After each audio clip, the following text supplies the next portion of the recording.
कहते हैं कि सूर्य वो पहले देव हैं जिसकी आराधना मनुष्य ने की, क्योंकि सूर्य अंधकार के भय से मुक्ति दिलाने वाले हैं। सूर्य जीवन में प्रकाश लाने वाले हैं। सूर्य की पहली किरण है गायत्री, और इसी गायत्री को प्रतिष्ठा दी एक अभूतपूर्व साधक पंडित श्री राम शर्मा आचार्य ने। भारत के आगरा शहर के आंवलखेड़ा में जन्मे इस युग पुरुष के बारे में स्वामी विवेकानंद ने कहा था कि शीघ्र ही एक गायत्री का साधक आएगा और वो पूरी दुनिया को प्रकाशित करने का काम करेगा। आचार्य श्री ने बचपन से ही समाज के लोगों के हितार्थ ऐसे काम किए जिनके लिए उन्हें अपने परिवार का भी विरोध सहना पड़ा, मगर वो लगातार निस्वार्थ भाव से परोपकार के काम करते रहे। यज्ञोपवीत संस्कार के पश्चात उन्हें गायत्री मंत्र में दीक्षित किया गया, जिसका वे अनवरत अभ्यास करने लगे।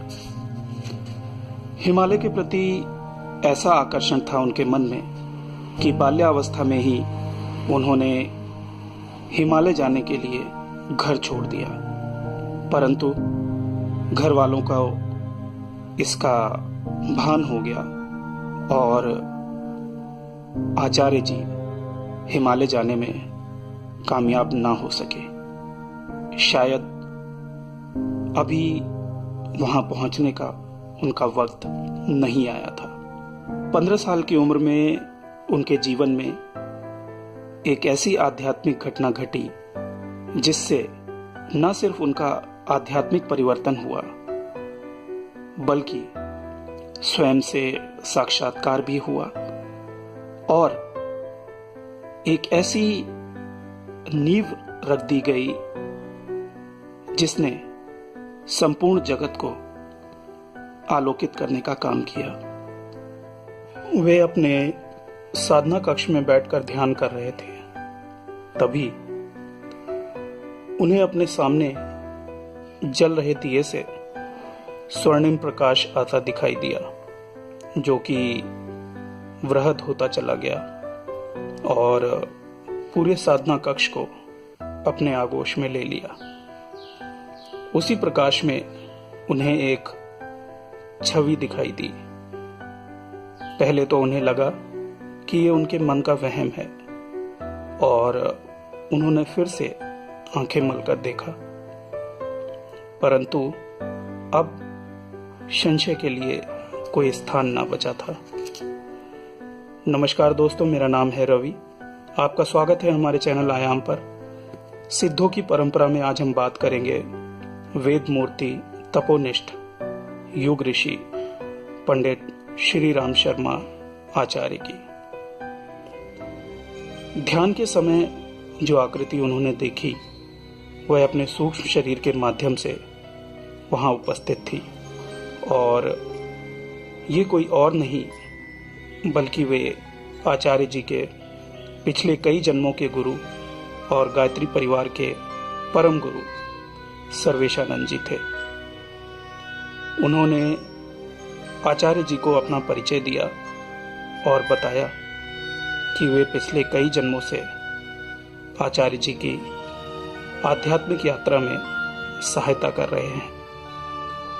उन्होंने आचार्य जी को उनके पूर्व जन्मों का जीवंत रूप से दर्शन कराया, जिसके अनुसार आचार्य जी पूर्व जन्मों में संत कबीर, समर्थ गुरु रामदास और रामकृष्ण परमहंस जी के रूप में जन्मे थे। सर्वेशानंद जी ने उन्हें गायत्री मंत्र के 24 पुनश्चरण करने को कहा।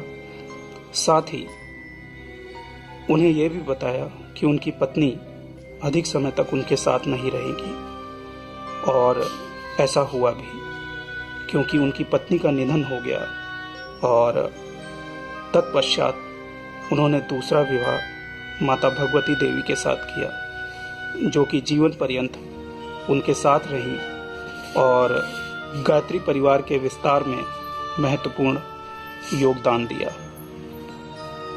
सर्वेशानंद जी ने आचार्य जी से यह भी कहा कि उन्हें देश और दुनिया को आध्यात्मिक रूप से जागृत करने के लिए लोगों को एकत्रित करना होगा और बहुत सी किताबें लिखनी होंगी।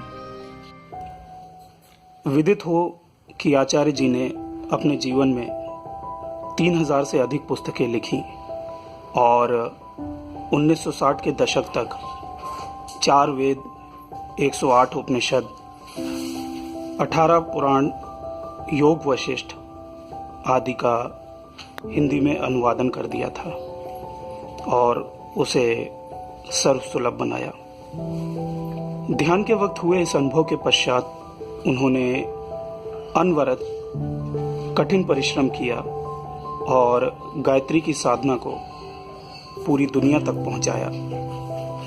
इसी बीच वे उच्च कोटि की कठिन साधनाओं के लिए कई बार हिमालय भी गए।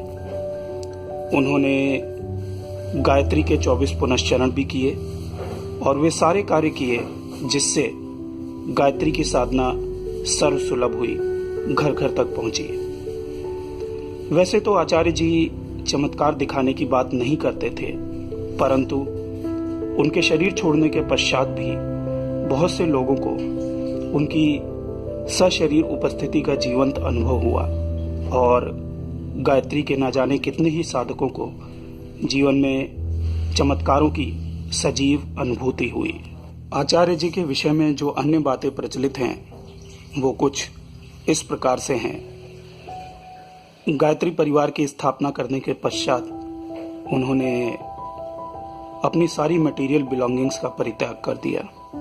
उनके पास जो भी आता वो उसे भोजन कराते।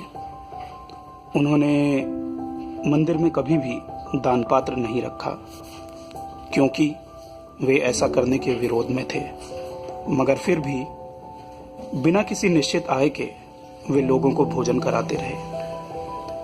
यह एक चमत्कृत करने वाली बात है कि भोजन का इंतजाम स्वयं ही हो जाता। खाने के बर्तनों में भोजन की कमी कभी भी नहीं पड़ती और भोजन कभी बर्बाद नहीं होता, चाहे आने वालों की संख्या कितनी ही कम या ज्यादा क्यों ना हो जाए। जब आचार्य जी मथुरा पहुंचे तब वो किराए के एक छोटे से घर में रहते थे और वहीं से अखंड ज्योति प्रेस का भी संचालन करते थे। उस घर में कई सालों से कोई रहा ही नहीं था। लोगों को अपने प्रवास के दौरान उस घर में डराने वाले अनुभव हुए थे और श्री राम शर्मा आचार्य जी को भी वहां पर परामनोवैज्ञानिक अनुभव हुए। एक दिन आचार्य जी ऊपर के कमरे में गए और वहां मौजूद शक्तियों से संपर्क स्थापित किया, उनके लिए साधना की और उसके पश्चात उस घर में कोई भी परामनोवैज्ञानिक गतिविधि नहीं हुई। आचार्य जी ने पहले ही अपने शरीर छोड़ने के दिन और समय की भविष्यवाणी कर दी थी। उस दिन लोगों ने अच्छे से अच्छे डॉक्टरों को बुलवाया, परंतु आचार्य जी ने अपने कहे अनुसार सबके समक्ष कहे गए समय पर शरीर छोड़ दिया। शरीर छोड़ने के पश्चात एक बार गुजरात के सूरत में अश्वमेघ यज्ञ हो रहा था। एक ऑटो वाला वहां पर आया और उसने आचार्य की फोटो दिखाकर लोगों से जानना चाहा कि ये व्यक्ति मुझे कहाँ मिलेंगे। जब लोगों ने कारण जानना चाहा तो उसने बताया कि ये स्टेशन से मेरे साथ ऑटो में यहाँ तक आए, इन्होंने मुझे किराया दिया। चूंकि मेरे पास टूटे पैसे नहीं थे इसलिए मैं पैसे तुड़वाने लगा, मगर जब वापस आया तो ऑटो में वे अनुपस्थित थे। इस बात ने लोगों को बहुत ही आश्चर्य में डाल दिया और साथ ही जब हकीकत का पता ऑटो वाले को लगा तो वह भी बहुत आश्चर्यचकित हुआ। एक ऐसा ही वाकया और भी है जब एक कपल हरिद्वार में सौभाग्यवश उनके पास रुका। सौभाग्यवश इसलिए क्योंकि उस दिन उन्हें पूरे हरिद्वार में रुकने के लिए कहीं पर भी कोई जगह न मिली। भोजन करवाने के पश्चात आचार्य जी ने महिला से कहा, बेटी तुम आज यहीं रुक जाओ, और पूछा कि तुम्हारा बेटा सरहद पर है ना, जबकि ये उनकी पहली मुलाकात थी। उन्होंने कहा, अपने बेटे से बोलना कम्बल ओढ़ कर रखे। महिला को लगा कि उत्तर भारत में काफी ठंड पड़ती है और शायद इसीलिए आचार्य जी ने ऐसा बोला। कुछ दिन के पश्चात उस स्त्री को सरहद पर तैनात अपने बेटे से पत्र मिला। उसने लिखा, मां, एक दिन सरहद पर अचानक ही गोलीबारी शुरू हो गई और एक ग्रेनेड मेरे पास आकर फटा। मैं उछलकर एक छोटे से गड्ढे में जा गिरा जो कि शत्रु सीमा से अधिक दूर नहीं था। मैं मौत को बहुत करीब से देख पा रहा था क्योंकि शत्रु सैनिक बहुत ही करीब थे।